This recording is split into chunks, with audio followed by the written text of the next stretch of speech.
الله الرحمن الرحيم الحمد لله نحمده ونستعينه ونستغفره ونؤمن به ونتوكل عليه ونعوذ بالله من شرور أنفسنا ومن سيئات أعمالنا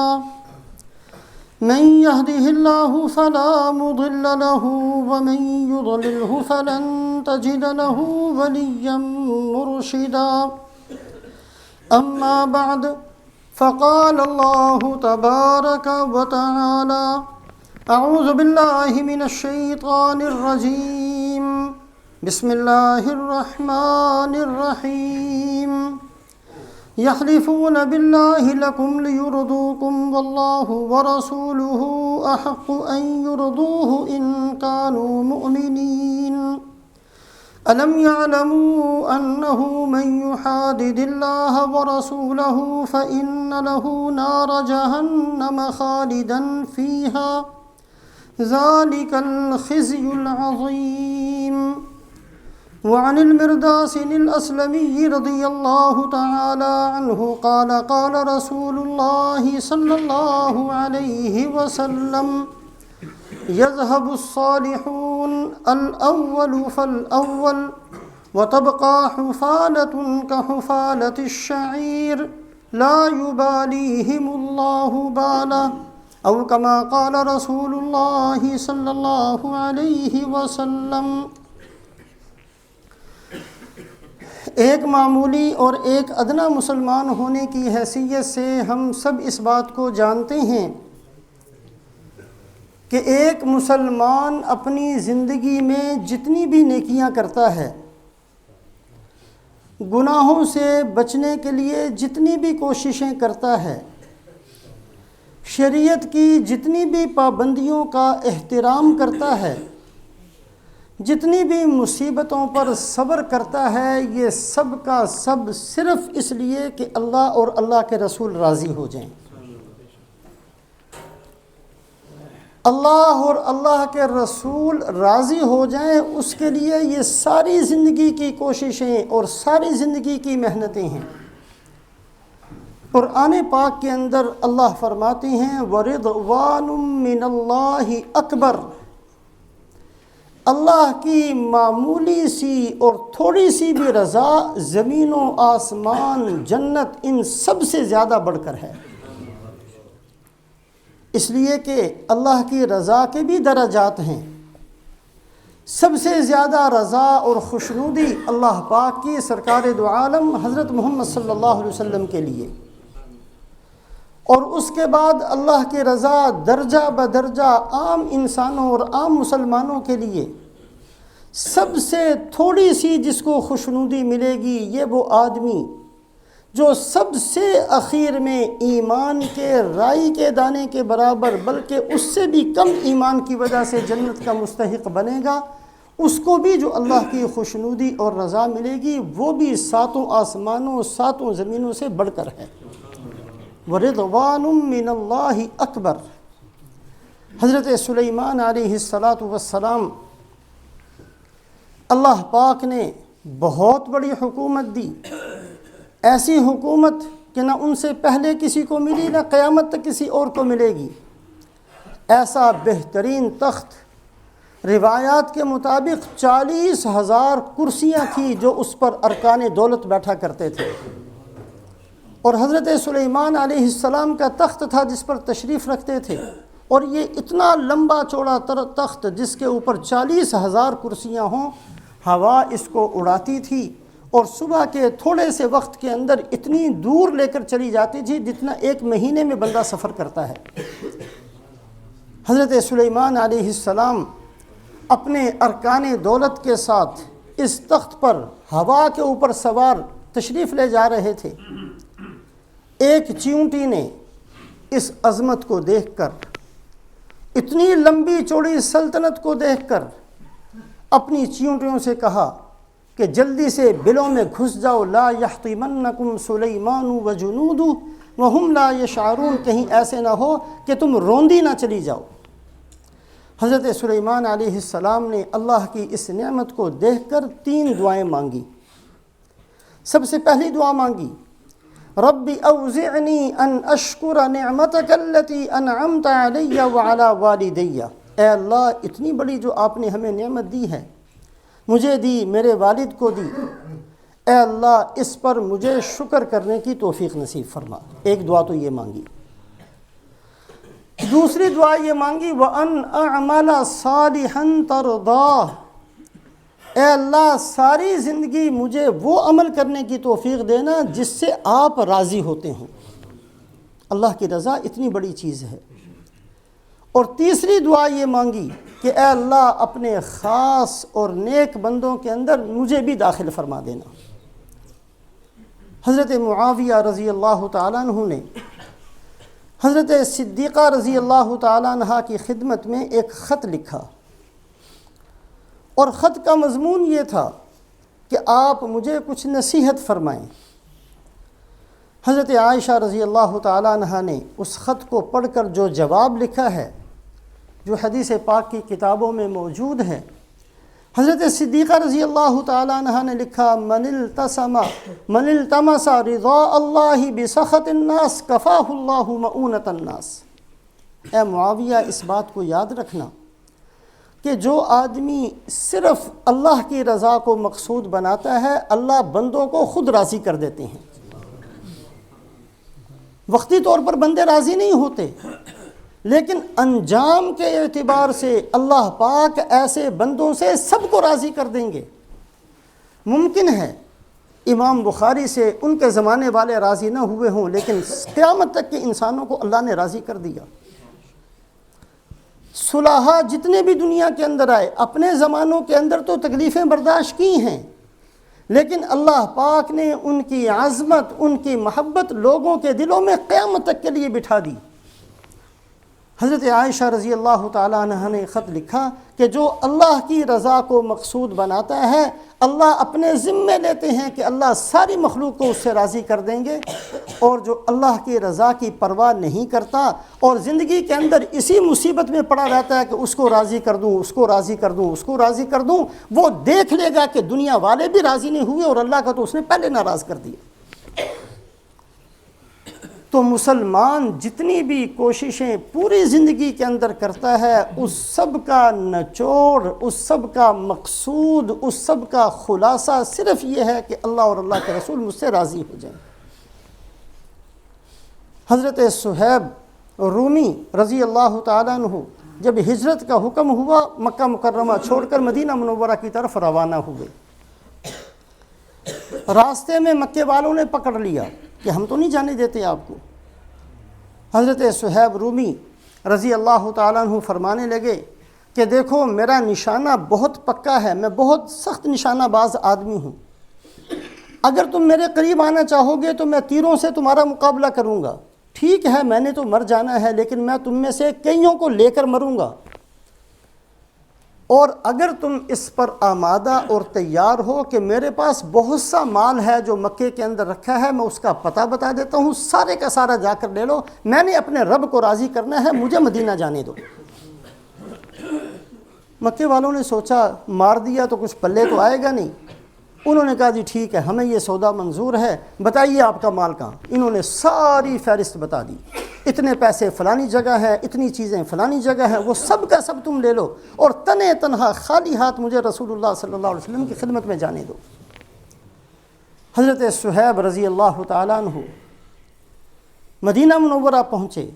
آپ صلی اللہ علیہ وسلم نے دیکھتے ہی فرمایا ربح البیع یا ابا یحییٰ، اے ابو یحییٰ، اے صہیب، بڑی بڑی نفع کی تجارت اور بہت نفع کا سودا تو نے کیا،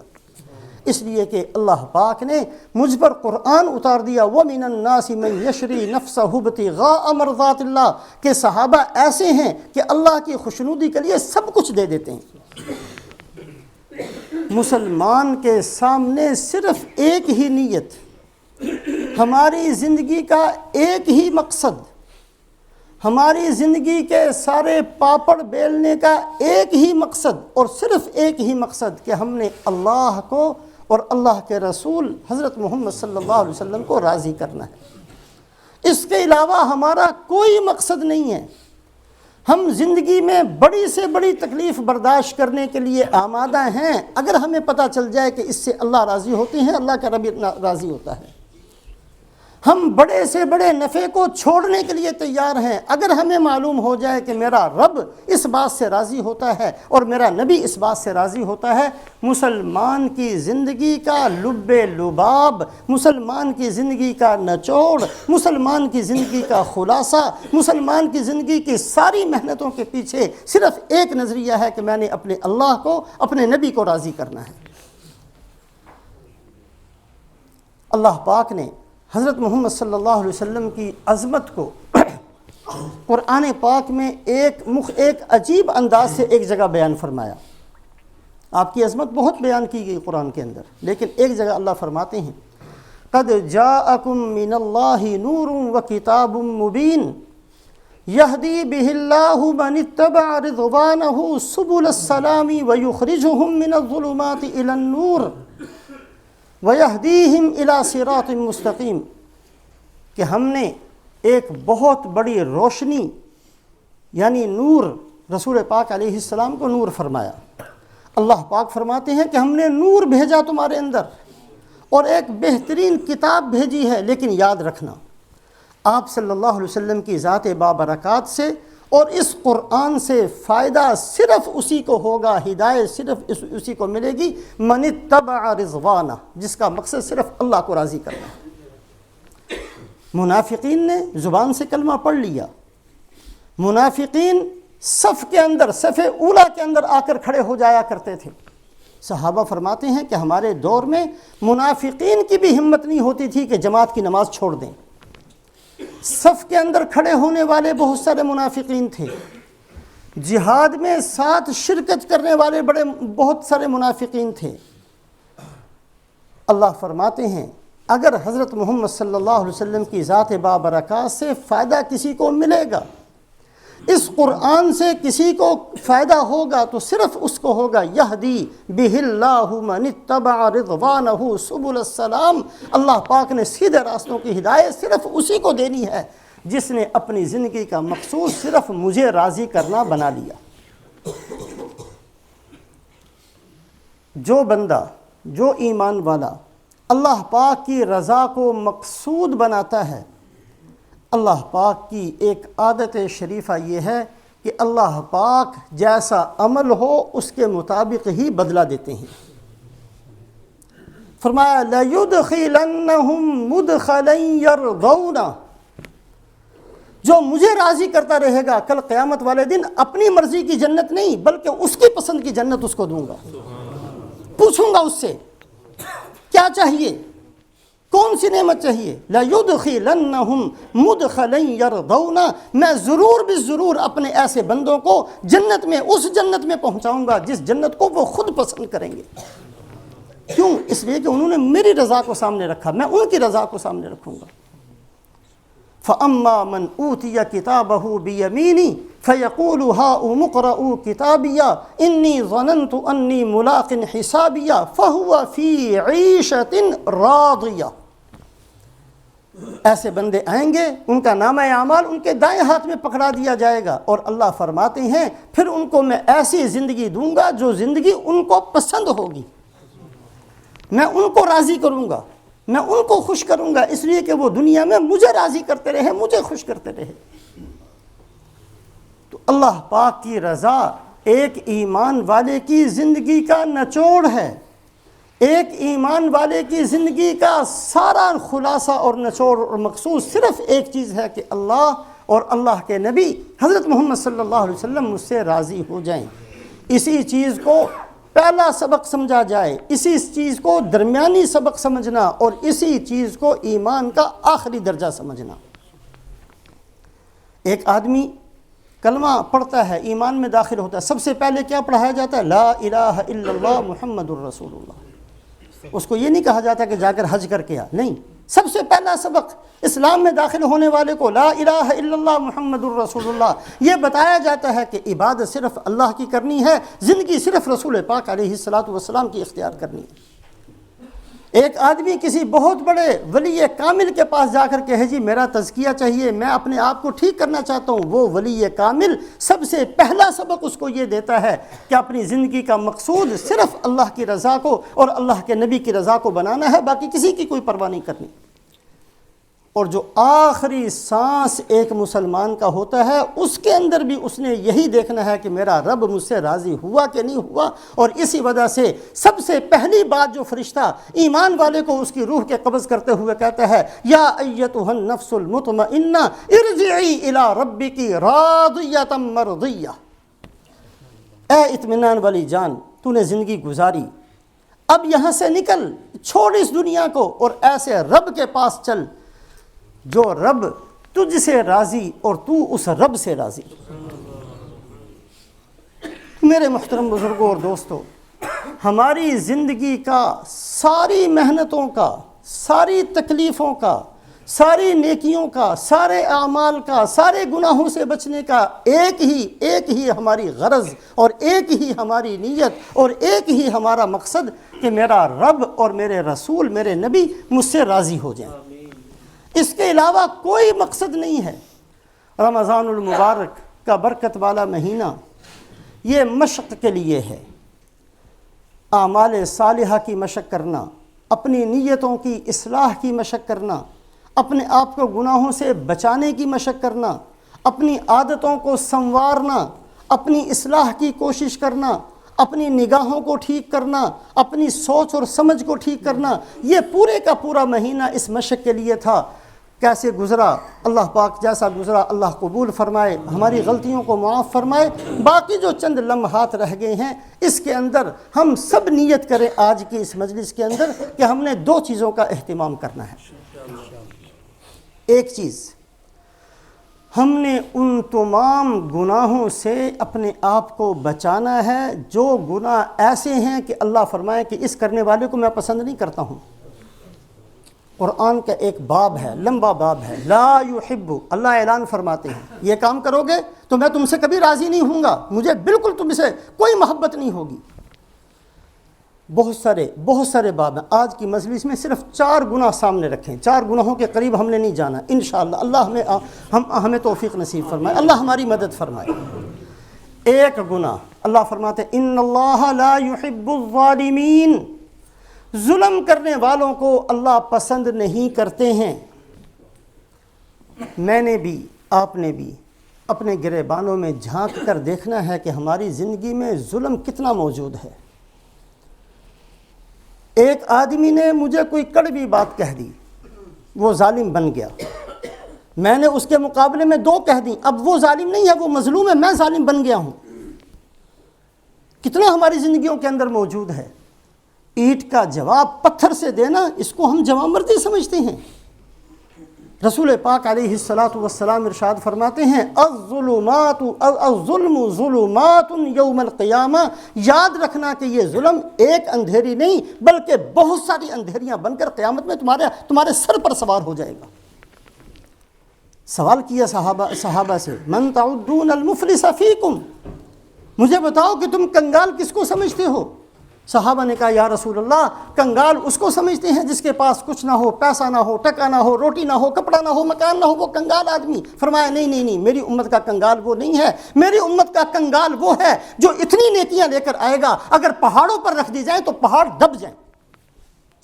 تلاوت بہت ہے، ذکر بہت ہے، تسبیحیں بہت ہیں، حج بہت ہیں، عمرے بہت ہیں، بہت کچھ نیکیاں اتنی ہیں، اگر پہاڑوں پر نیکیاں رکھی جائیں تو پہاڑ دب جائیں۔ لیکن یہ بندہ ایسا تھا، ظلم اس کی عادت تھی، یہ کسی کو برا کہتا تھا، کسی کی غیبت کرتا تھا، کسی پر بہتان باندھتا تھا، کسی کا مال دباتا تھا، کسی کے ساتھ زیادتی کرتا تھا۔ وہ سارے حقوق والے آئیں اور آ کر اپنے حق کا مطالبہ کریں اور اس دن دینے کے لیے کچھ نہیں ہوگا، اللہ فرمائیں گے کہ ٹھیک ہے اس کی نیکیاں لے لو۔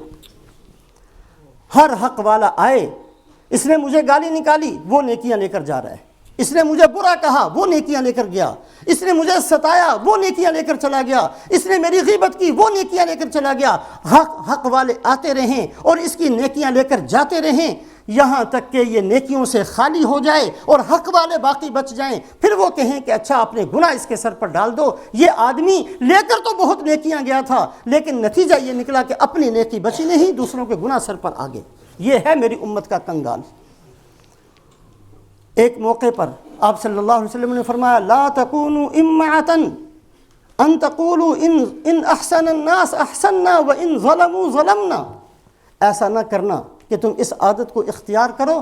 کہ جی ہم تو لوگوں کے ساتھ ہیں، جی لوگ جیسا کریں گے ہم ویسے ہی جواب دیں گے، جو میرے ساتھ جی سے پیش آئے گا میں جان سے پیش آؤں گا، جو مجھے برا کہے گا میں بھی تھپڑ ماروں گا اس کے منہ پر، ہم نہیں برداشت کرنے والے۔ ایسا نہ کرنا، اچھا معاملہ کرنا، اگر کوئی تمہارے ساتھ برائی کرے اس کے ساتھ بھی اچھا معاملہ کرنا۔ بدی را بدی سہل باشد جزا، اگر مردیست احسن الی من اسا، برائی کا جواب برائی سے دینا یہ کون سی بڑی بات ہے، سب کر لیتے ہیں۔ اگر جوان مرد ہو، اگر ایمان والے ہو، اگر اللہ اور اللہ کے رسول کی ماننے والے ہو تو احسان کرو اس آدمی کے ساتھ جس نے تمہارے ساتھ ظلم کیا۔ رسول پاک علیہ الصلاۃ والسلام نے فرمایا ان شر الناس منزلۃ یوم القیامہ من ترکہ الناس اتقاء شری۔ میں تمہیں بتاؤں کہ قیامت والے دن سب سے برا انجام کس کا ہوگا؟ سب سے برا انجام اس بدبخت کا ہوگا جس کے ظلم سے لوگ اس کو دنیا میں چھوڑ دیتے ہیں۔ بہت سارے بندے ہوتے ہیں جس راستے پر آتے ہیں لوگ راستہ بدل دیتے ہیں، یار یہ بڑا بد زبان منہ پھٹ آدمی ہے، اس سے کسی کی عزت نہیں بچتی، لہٰذا اس سے راستہ بدل لو، دوسری طرف چل پڑو، اس سے منہ نہ لگاؤ۔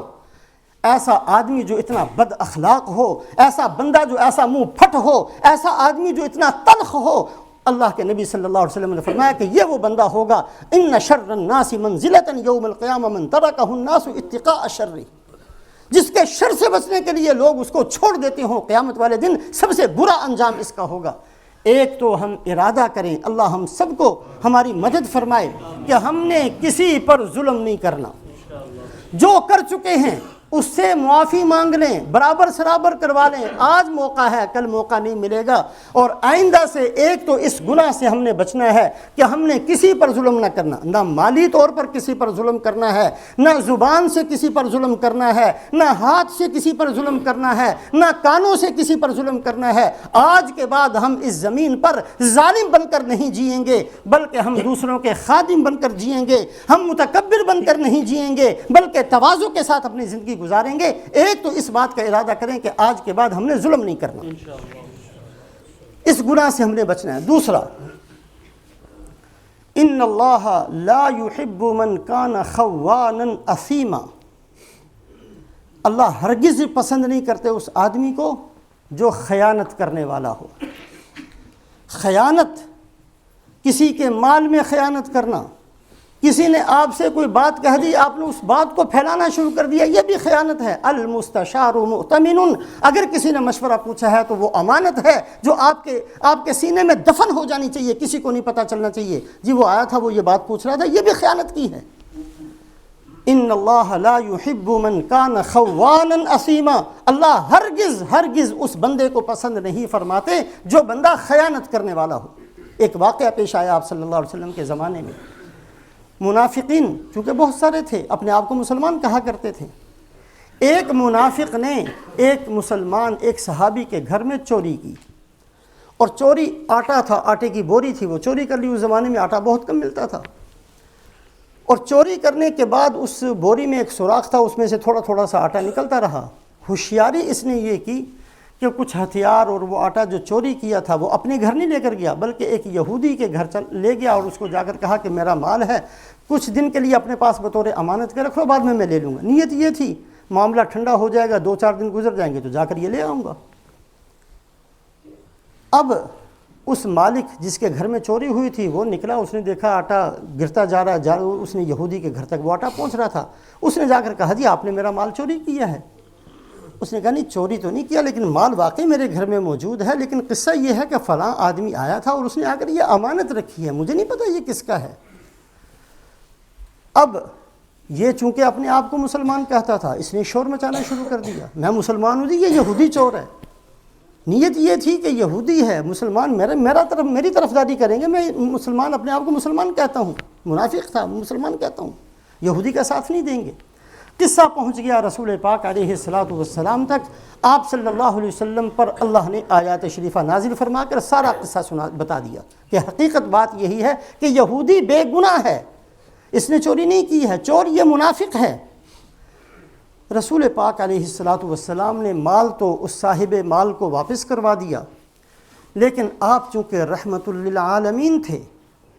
آپ صلی اللہ علیہ وسلم نے ارادہ فرمایا کہ اس منافق کے لیے توبہ استغفار کر دیں،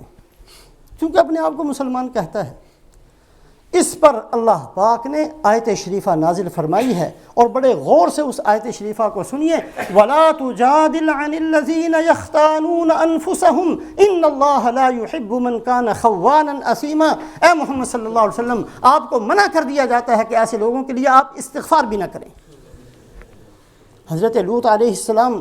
کی قوم پر عذاب بھیجنے کے لیے جب فرشتے آئے تھے تو یہی بات اللہ نے حضرت ابراہیم علیہ السلام سے فرمائی تھی۔ حضرت ابراہیم علیہ السلام نے نیت کی، ارادہ کیا، اللہ سے سفارش کرنی شروع کر دی، اے اللہ ایک موقع دے دے، اے اللہ ان کو معاف کر دے، اے اللہ ان کو معاف کر دے۔ اللہ پاک نے فرمایا، یا ابراہیم اعرض عن ھذا انہ قد جاء امر ربک وانہم آتیہم عذاب غیر مردود۔ اے ابراہیم، اب آپ کو اجازت نہیں ہے، اب ہم فیصلہ کر چکے ہیں کہ اس کو تباہ و برباد کرنا ہے، اس قوم کو، اب آپ نے سفارش نہیں کرنی۔ حضرت نوح علیہ السلام مسلسل محنت فرماتے رہے، اور پھر اللہ پاک نے منع کر دیا کہ اے نوح، اب ہم نے آپ کی قوم پر عذاب بھیجنا ہے، لیکن آپ کو منع کر دیا جا رہا ہے کہ آپ ان کے بارے میں سفارش نہ کریں، وَلَا تُخَاطِبْنِي فِي الَّذِينَ ظَلَمُوا۔ جیسے یہ انداز تھا، اللہ نے روک دیا ابراہیم علیہ السلام کو، اللہ نے روک دیا حضرت نوح علیہ السلام کو، اللہ پاک نے رحمت للعالمین حضرت محمد صلی اللہ علیہ وسلم کو روک دیا کہ اللہ پاک خائنوں کو پسند نہیں کرتے، یہ خائن ہے، آپ اس کے لیے توبہ استغفار بھی نہ کریں۔ دوسرا، اس گناہ سے بچنے کی نیت کر لیں آج، کہ ہم نے آج کے بعد خیانت نہیں کرنی ہے، نہ کسی کے مال میں خیانت کرنی ہے، نہ کسی کی بات میں خیانت کرنی ہے، ہر چیز، جو چیز کسی کی امانت کے طور پر آئے اس کی حفاظت کرنی ہے۔ ہم نے آج کے بعد خائن بن کر دنیا کے اندر نہیں جینا، ایک تو اس بات کا ارادہ کریں۔ تیسری چیز، ان اللہ لا يحب المعتدین۔ اللہ پاک، اللہ کی جو حدود ہیں، اللہ نے لائن لگا دی، کھانا کھا سکتے ہو لیکن فلاں فلاں چیز تک، اس سے آگے نہیں جا سکتے، نظر اس سے آگے نہیں جا سکتی، سوچ اس سے آگے نہیں جا سکتی، کاروبار اس سے آگے۔ جو اللہ کی حدود ہیں، اللہ پاک نے حلال کی ایک حد بنا دی، اور اس کے بعد حرام کا درجہ شروع ہو جاتا ہے۔ اللہ کی مقرر کردہ حدود سے تجاوز نہیں کرنا، اس لیے کہ جو بندہ ایک قدم بھی باہر نکالتا ہے، اللہ فرماتے ہیں مجھے یہ آدمی اچھا نہیں لگتا۔ چونکہ ہماری زندگی کا مقصد ایک ہی ہے کہ ہم نے اللہ رسول کو راضی کرنا ہے، اور اللہ پاک جن چیزوں سے ناراض ہوتے ہیں ان سے ہم نے بچنا ہے۔ بہت لمبا باب ہے۔ تیسرا، اس گناہ سے بچنے کا آج ارادہ کر لیں کہ کاروبار کی لائن ہو، بات چیت کی لائن ہو، جو بھی ہم نے زندگی گزارنی ہے اس کے اندر ہم نے ان حدود کے اندر رہنا ہے۔ تلک حدود اللہ فلا تعتدوها، یہ اللہ کی حدود ہیں جو اللہ نے مقرر کر دی، اس سے باہر نہیں نکلو۔ ہم نے شریعت کے اندر رہتے ہوئے زندگی گزارنی ہے، ہم نے اللہ کی مقرر کردہ حدود سے ایک قدم بھی باہر نہیں نکالنا۔ اگر کوئی غلطی ہوگی توبہ استغفار کریں گے، لیکن باہر نہیں نکلنا۔ چوتھا گناہ، ان اللہ لا يحب من کان مختالا فخورا۔ اللہ کو بہت برے لگتے ہیں وہ بندے جو اپنی مختلف چیزوں پر فخر کرتے رہیں۔ جی ہمارے پاس بڑی زمینیں، بڑے مالدار لوگ ہیں ہم، کوئی اپنی زمین پر، کوئی اپنے خاندان پر، کوئی اپنے حسن پر، کوئی اپنی طاقت پر، کوئی اپنی عقل پر، ان چیزوں پر فخر کرنا اللہ کو اچھا نہیں لگتا۔ اللہ فرماتے ہیں ان اکرمکم عند اللہ اتقاکم۔ اللہ کے نزدیک اگر کسی کا مرتبہ اور مقام ہے تو اس کے تقوی کی وجہ سے، بس اس کے علاوہ کسی چیز سے نہیں ہے۔ زمانہ جاہلیت کے اندر عادت تھی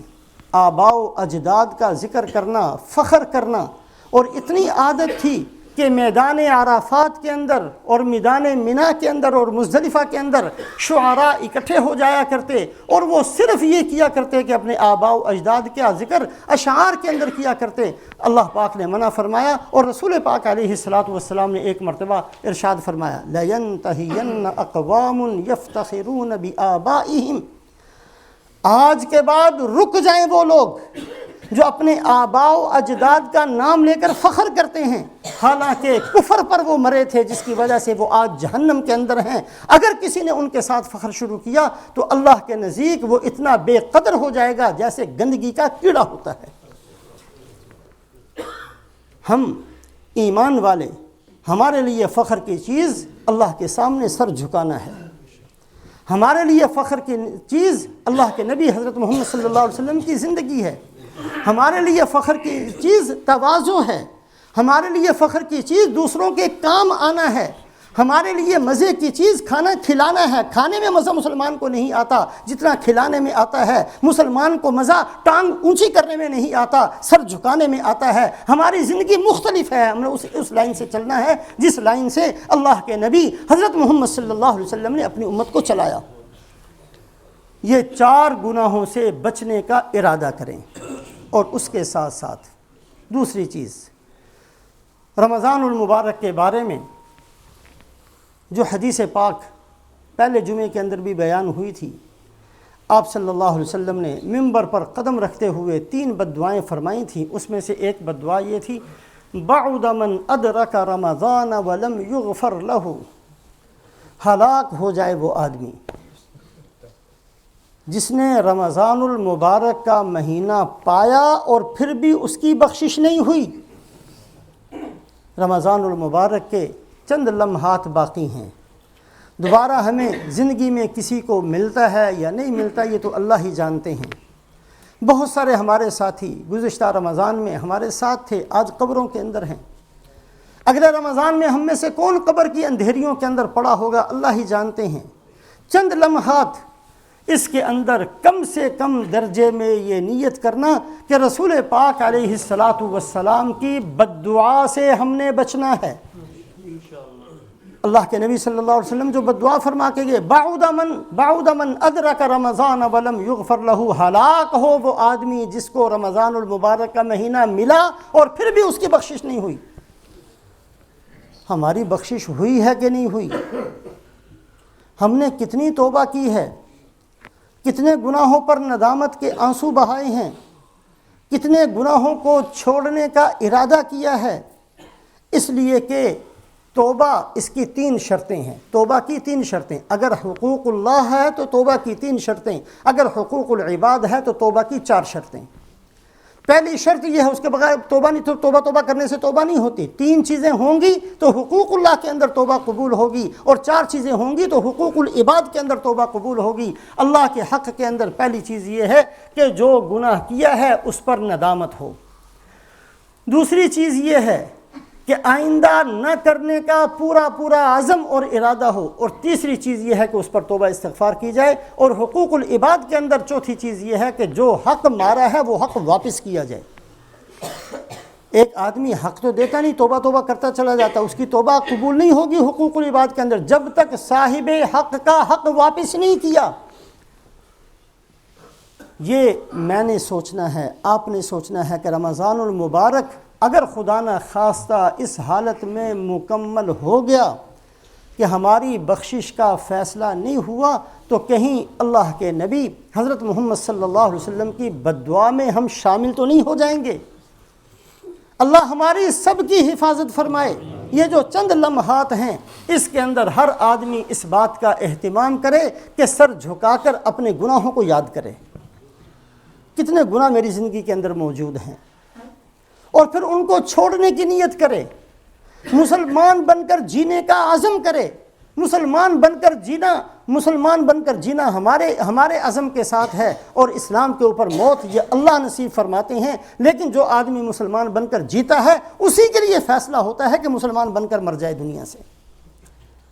اپنے گناہوں کو سامنے رکھنا، کتنے فرائض ہم سے چھوٹے ہیں، کتنے واجبات کو ہم نے ختم کیا ہے، کتنی سنتوں کی بے حرمتی ہم نے کی ہے، کتنے لوگوں کے ساتھ ہم نے ظلم اور زیادتی کی ہے، کتنے لوگوں کی ہم نے غیبتیں کی ہیں۔ اگر تو وہ بندہ جس کا حق دبایا ہے یا جس کے ساتھ زیادتی کا کوئی بھی معاملہ ہوا ہے، اگر تو موجود ہے تو اس سے معاف کروانا، اگر وہ دنیا سے جا چکا ہے اور پیسے کا معاملہ ہے تو اس کے ورثاء کو پیسے واپس کرنا، اور اگر وہ بندہ کوئی ایسا ہے جو یاد بھی نہیں ہے، کسی کے ساتھ کوئی کلمہ برائی کا کہہ دیا اور وہ پتہ نہیں کون تھا اور کہاں چلا گیا، تو اس کے لیے رسول پاک علیہ السلام نے طریقہ بتلایا کہ یہ دعا مانگی جائے کہ اے اللہ، جس بندے کے ساتھ میں نے زیادتی کی، میں نے اس کو کوئی بری بات کہہ دی جو مجھے نہیں کہنی چاہیے تھی، میں نے اس کا دل دکھایا جو مجھے نہیں دکھانا چاہیے تھا، میں نے کسی کو ستایا جس کا حق مجھے نہیں پہنچتا تھا، اے اللہ مجھے نہیں پتا وہ کہاں چلے گئے، اے اللہ میری ہر اس چیز کا بدلہ اپنے خزانے سے اس کو نصیب فرما دے۔ لیکن ہم مسلمان ہیں، ہم نے اس انداز سے جینا سیکھنا ہے۔ تو ایک تو ان 4 بڑے بڑے گناہوں سے اپنے آپ کو بچانا، اور دوسری چیز یہ کہ ان آخری لمحات کے اندر ہم نے اس بات کو سوچنا کہ رمضان جب ختم ہو تو اس انداز سے ختم ہو کہ اللہ ہماری بخشش کا فیصلہ فرما دے۔ ماضی قریب کے اندر مفتی محمد حسن صاحب رحمۃ اللہ علیہ، جامعہ اشرفیہ جو لاہور کے اندر بہت بڑا مدرسہ ہے، اس کو بنانے والے تھے مفتی محمد حسن صاحب رحمۃ اللہ علیہ، امرتسر کے رہنے والے تھے، اور تقسیم کے بعد پھر لاہور میں آ گئے تھے، وہاں مدرسہ بنایا تھا۔ ان کا معمول تھا، اور اب تک جو ہے ان کی اولاد اس معمول کو اختیار کیے ہوئے ہے۔ ان کا معمول یہ تھا کہ 29ویں رمضان کو لوگ سب کو اکٹھا کر کے بالکل افطاری کے وقت میں، اس لیے کہ یہ رمضان کا ختم ہے، رمضان کا ختم ہو رہا ہوتا ہے، افطاری کے وقت میں بار بار اے اللہ ہم توبہ کرتے ہیں، اے اللہ ہم توبہ کرتے ہیں، اے اللہ ہم استغفار کرتے ہیں، توبہ استغفار توبہ استغفار توبہ استغفار، ان کلمات کے ساتھ ان کی مغرب کا وقت ہوتا تھا۔ اس لیے کہ اللہ پاک نے اپنے بازو پھیلائے ہوئے، ان اللہ یبسط یدہ، اللہ اپنے بازو پھیلا کر رکھتے ہیں، آؤ آؤ بخشش مانگو، میں معاف کرتا ہوں۔ کون ہے جو معافی مانگنے والا ہو میں اس کے گناہ کو معاف کروں؟ اور اللہ پاک فرماتے ہیں اگر تمہارے گناہ اتنے زیادہ ہو جائیں کہ زمین اور آسمان کا خلا ان گناہوں سے بھر جائے، اور پھر بھی آ کر میرے دربار میں توبہ استغفار کرو گے تو میں معاف کر دوں گا، ولا ابالی، مجھے کوئی پرواہ نہیں ہے، میرے خزانے بہت بڑے ہیں، لیکن کرو تو صحیح توبہ۔ تو مفتی محمد حسن صاحب رحمۃ اللہ علیہ کا یہ معمول تھا کہ 29ویں رمضان کے اندر افطاری سے پہلے بہت اہتمام کے ساتھ دعا مانگتے تھے، اور بہت اہتمام کے ساتھ توبہ توبہ توبہ توبہ ان کلمات کو بار بار دہراتے تھے۔ اور اگر پھر چاند کا اعلان نہ ہوتا، 30 روزے ہو جاتے، تو پھر 30ویں روزے کو پھر یہی معمول ہوتا تھا۔ تو اس بات کا اہتمام کریں، کل 29واں روزہ ہے، افطاری کے وقت میں انشاءاللہ یہاں بھی ہم دعا کا اہتمام کریں گے، اور جہاں بھی جو بندہ ہو اس بات کا اہتمام کرے کہ افطاری سے پہلے کثرت کے ساتھ 10-15 منٹ کا وقت نکال کر، اس لیے کہ یہ رمضان کی بالکل آخری لمحات ہوتے ہیں، اس میں ہم نے یہ فیصلہ کرانا اور یہ دعا مانگے کہ اے اللہ، حضرت محمد صلی اللہ علیہ وسلم نے جن لوگوں کے لیے بد دعا کا کلمہ کہا ہے، اے اللہ اس سے ہمیں بچا لے، اس لیے کہ آپ کی بد دعا کوئی معمولی ہماری جیسی بد دعا جیسی نہیں ہے، آپ کی دعا بھی آسمانوں سے اوپر پہنچتی ہے، اور آپ کی بد دعا بھی بہت اوپر پہنچتی ہے۔ بڑے خوش نصیب ہیں وہ افراد جن کے لیے آپ نے دعا فرمائی، اور بڑے بد نصیب ہیں وہ افراد جو آپ کی بد دعا میں شریک ہوتے ہیں۔ تو ایک تو اس بات کا اہتمام کریں کہ کل رمضان المبارک کے اختتام کے وقت، بالکل آخری وقت کے اندر، افطاری سے پہلے توبہ استغفار کا، عورتیں اپنے گھروں کے اندر، اور ہم میں سے بھی جو آدمی جہاں کہیں ہو، بجائے ادھر ادھر مصروف ہونے کے ان لمحات کو توبہ استغفار کے اندر، صلاۃ التوبہ، عصر کے بعد تو نفل نہیں پڑھ سکتے، عصر سے پہلے پڑھ سکتے ہیں، صلاۃ التوبہ کا اہتمام کرنا، اور اس کے بعد توبہ استغفار کثرت سے کرنا، ایک تسبیح استغفر اللہ کی پڑھ لینا، اور افطاری کے وقت میں توبہ توبہ توبہ توبہ کے کلمات کے ساتھ ہمارا روزہ کھلے، اس چیز کا ہم سب اہتمام کریں۔ تو ان 2 چیزوں کا اہتمام کریں گے رمضان المبارک کے آخری لمحات کے اندر، ایک تو یہ 4 بڑے بڑے گناہ یہ ہم سے نہ ہوں، دوسرا یہ کہ رمضان اس حالت میں ہمارا ختم ہو کہ ہم اللہ سے توبہ استغفار کریں، اور پھر بار بار اس چیز کو ہم نے سامنے رکھنا ہے کہ ہماری زندگی کا ایک ہی مقصد، ہماری زندگی کی ایک ہی نیت، ہمارے تمام اعمال کے پیچھے ایک ہی نظریہ، تمام گناہوں سے بچنے کی ساری کوششوں کے پیچھے ایک ہی نیت، اور وہ نیت یہ ہے کہ میں نے اپنے رب کو اور اپنے نبی حضرت محمد صلی اللہ علیہ وسلم کو راضی کرنا ہے۔ ہم اس حالت میں جئیں کہ اللہ ہم سے راضی ہوں، کل قیامت والے دن اللہ کے دربار میں پہنچے تو اللہ ہمیں اپنے سے راضی کر دیں۔ اللہ پاک ایسے خوش نصیب افراد کے اندر ہمیں داخل فرمائے۔ صدقہ فطر یہ واجب ہے۔ صدقہ فطر، زکوٰۃ اور صدقہ فطر میں تھوڑا سا فرق یہ ہے کہ زکوٰۃ ہر اس آدمی پر واجب ہوتی ہے جو صاحب نصاب ہو، جس کے پاس 7.5 تولہ سونا یا 52 تولہ چاندی یا ان میں سے کسی ایک کے برابر قیمت ہو۔ آج کل 200 پاؤنڈ تقریباً بنتے ہیں، جس کے پاس بھی اتنی رقم موجود ہے وہ صاحب نصاب ہے، اس کے لیے ضروری ہے کہ زکوٰۃ ادا کرے۔ لیکن زکوٰۃ کے اندر 2 چیزیں ہیں، ایک چیز تو یہ ہے کہ اس مال پر سال گزر چکا ہو، اور دوسری چیز یہ ہے کہ وہ مال یا وہ چیزیں وہ استعمال والی نہ ہوں بلکہ تجارت کا مال ہو۔ ایک آدمی کے پاس کپڑے ہیں، ایک آدمی کے پاس گھر کی چیزیں ہیں تو وہ نہیں گنی جائیں گی۔ لیکن صدقہ فطر کے اندر فرق یہ ہے کہ صدقہ فطر کے اندر سب کچھ گنا جاتا ہے، نہ سال کا گزرنا ضروری۔ ایک آدمی کے پاس اگر اس کی ملکیت میں صرف 200 پاؤنڈ کے برابر رقم یا اس کے کپڑے یا سب ملا کر بھی موجود ہے تو وہ اس کو صدقہ فطر نہیں دیا جا سکتا، یا جیسے اس پر زکوٰۃ فرض ہوتی ہے جس پر سال گزر جائے، لیکن صدقہ فطر اس ہر آدمی پر فرض ہو جاتا ہے جو صاحب نصاب ہو، اس پر سال گزرنا بھی ضروری نہیں اور وہ مال تجارت ہونا بھی ضروری نہیں۔ تو بہرحال صدقہ فطر واجب ہے، گھر کے ہر فرد کی طرف سے زکوٰۃ صرف بالغ پر فرض ہوتی ہے، اور صدقہ فطر بالغ نابالغ مرد عورت سب کے اوپر فرض ہوتا ہے۔ اگر کوئی بچہ عید کی نماز سے پہلے 1 منٹ پہلے بھی پیدا ہوا اس کی طرف سے بھی صدقہ فطر دینا واجب ہے۔ جو حضرات دے چکے ہیں ٹھیک ہے، جو نہیں دیا وہ اس بات کی کوشش کریں کہ جلدی سے جلدی صدقہ فطر ادا ہو جائے، صفوں کو درست فرمائیں، اور انشاءاللہ اللہ پاک ہمیں عمل کی توفیق دے۔